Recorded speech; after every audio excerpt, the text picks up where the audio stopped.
রাখি।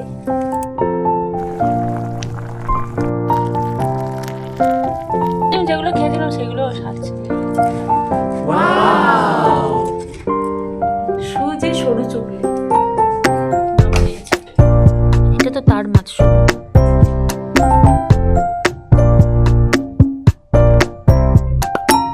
হ্যালো, আমি অনুপ্রিয়া। কেমন আছেন আপনারা সকলে? আশা করছি আপনারা সবাই সুস্থ আছেন, ভালো আছেন। প্রিন্সেস ফ্যামিলিতে আরও একটা নতুন ব্লগে সবাইকে স্বাগত জানাই। আমার চ্যানেলে যদি নতুন হয়ে থাকেন প্লিজ সাবস্ক্রাইব করে পাশে থাকা বেল আইকনকে প্রেস করে রাখুন, তাহলে আমার পরবর্তী ভিডিওর নোটিফিকেশান সহজেই চলে যাবে আপনার ফোনে।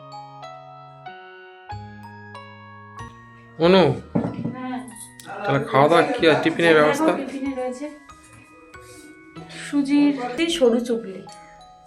সরু চাগলি বা সরু চুগলি মানেই বিউলির ডাল চালের গুঁড়োর মিশ্রণে তৈরি পাতলা রুটির মতো এই পিঠে, যেটি ছোলা গুড় দিয়ে খুব ভালো খেতে লাগে। তবে জানেন, চালের গুঁড়ো ছাড়াও খুব সহজেই সুজি আর ময়দা দিয়ে এই পিঠেটা বানানো যায়, যেটা আজ মা বানিয়েছে। দেখুন কি সুন্দর পাতলা হয়েছে আর খেতেও অসাধারণ সুন্দর। আমাদের টিফিনে সরু চাকলি ছাড়াও ছিল কড়াই ভাজা। এভাবে সরু চাকলিটা বানানোর জন্য ঘন্টা দুয়েক সুজিটাকে ভিজিয়ে রাখতে হবে, তারপর সেটাকে মিক্সচারে দিয়ে একটা মিশ্রণ বানিয়ে নিতে হবে, আর তার মধ্যে অ্যাড করতে হবে সামান্য পরিমাণ ময়দা। ব্যাস, তারপরে সেটাকে সরু চাকলির মতো করে কড়াইতে বানিয়ে নিলেই রেডি। ভালো তো ভাবে করলে ভালো লাগবে তো, কেন ভালো লাগবে না? মা কি করছো? ভাই এতগুলো শুকো মাছ কোথা থেকে আনলো?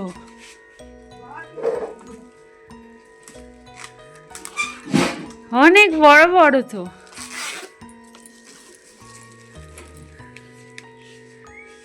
একটু খোলো দেখি মাছগুলো।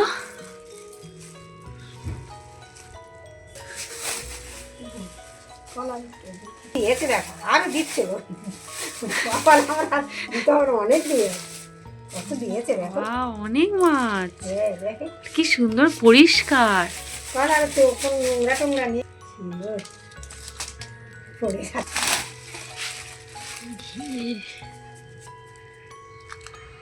ট্রলারে হলে ভালো, কিন্তু ওই যারা নিচে শোকায় সে বালির ওপরে দেয়, পুরো বালি ভরা থাকে।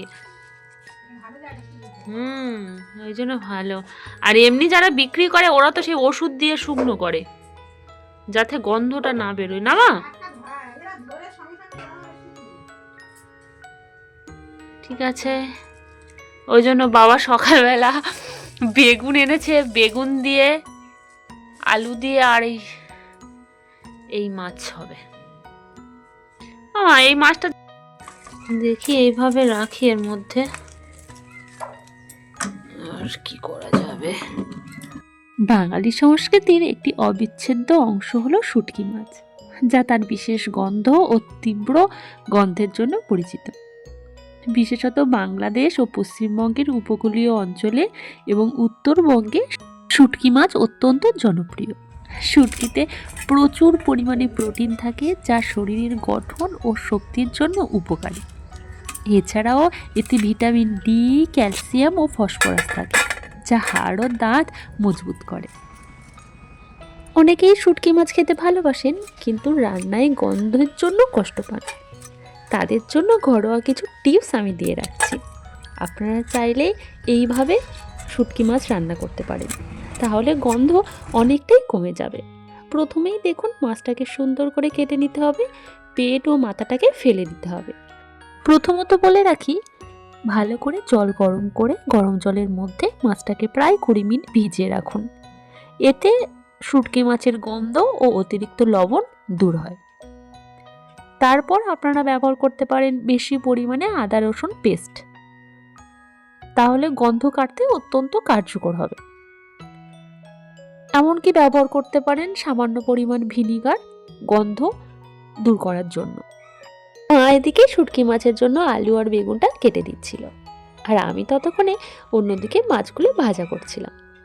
এই যে লম্বা লম্বা করে আলু আর বেগুনটা কাটা হয়েছে, জানেন, আমাদের এই শুটকি মাছের গন্ধ দূর করার জন্য প্রথমেই গরম জলে ভিজিয়ে নিই, তারপর মাছটাকে ভালো করে ভেজে নিই, আর রান্নার শেষে কাঁচা সর্ষের তেল ছিটিয়ে দিই।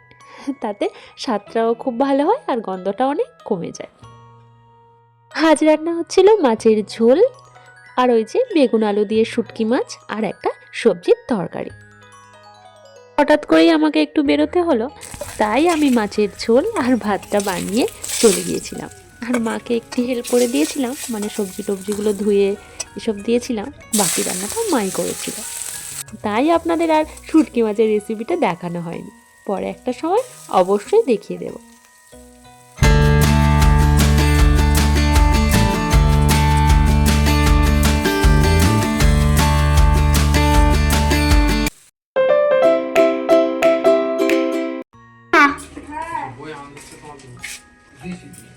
দিয়েছি ডিম, এইটা রাখি।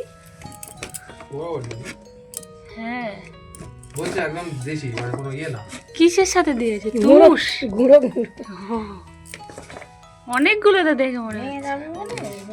হয়তো ওটা করে হাতে ঢিলা আনতে হবে। হ্যাঁ, এই ভেঙে যাবার ভয় তো। ওই হাসি ডিম আছে দেখো।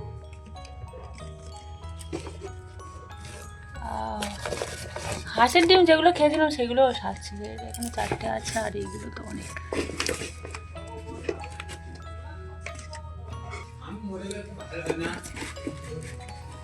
এটা এখানে আছে 30টা। বড় বড়।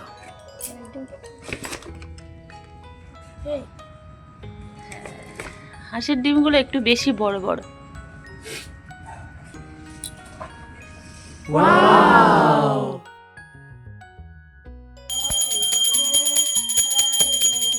এখন সন্ধ্যা হয়ে গিয়েছে। সন্ধ্যা আরতির পর আমি পড়তে বসেছি। এই যে আমার বইপত্র। আমার ভিডিও যদি আপনাদের ভালো লাগে অবশ্যই একটা লাইক করে দেবেন, বন্ধুদের কাছে শেয়ার করবেন, আর ভিডিওটা কেমন লাগলো জানাবেন। আজ তাহলে আসি, দেখা হবে খুব তাড়াতাড়ি পরবর্তী একটি নতুন ভিডিওতে। আপনারা সকলে সুস্থ থাকবেন, ভালো থাকবেন, টাটা।